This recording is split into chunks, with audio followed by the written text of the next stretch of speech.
So I actually tell my students one of the reasons we use Packback is actually to improve on critical thinking.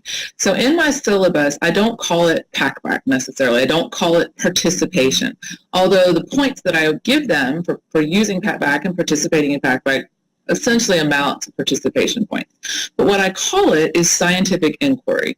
And the reason I do that is because this is really where they can do exactly that. They can start to inquire about our scientific discipline. And I say another reason for this is I want you to practice speaking and communicating about our discipline.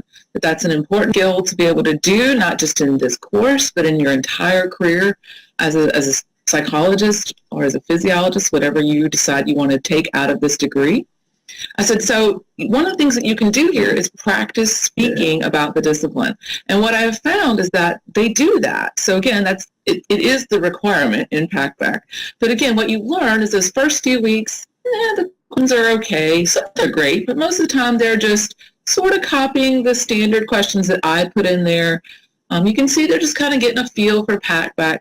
But then as the semester goes on and we get into some topics that they're really interested in, so as we get into some of the disorders, or as we get into talking about sleep, or as we get into talking about the sensory systems or movement behaviors, they really get excited and they ask some cool stuff.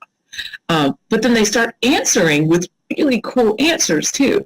Again, that's when they really start to kind of blossom, if you will, into really good students that are able to take these actually complicated questions. They ask each other really complicated questions in some cases and put together a very logical, very thoughtful answer in a lot of cases. And that's the critical thinking skill that for me is wonderful as a professor because they're doing it, they're getting it. You guys are helping monitor to make sure that they're having a proper response, writing complete sentences and all of those things.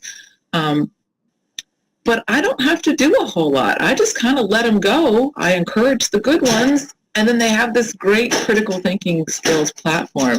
I don't have any solid data on it, but kind of anecdotally, I've noticed that exam 1 is pretty standard no matter what. That's probably just them getting used to my exams and things. But exam 2, 3, and as we move through the semester, the quality of their answers, especially their writing skills, you can tell the thought process just exponentially improves on their exams. And again, the only thing I can think of is it's got to be that I'm having them practice with Packback because I haven't changed really anything different about the way I run the course other than just having them write and talk to each other. I'm very pleased with it. And I said it's not the only way they can learn critical thinking skills, but it's one way and it's really working.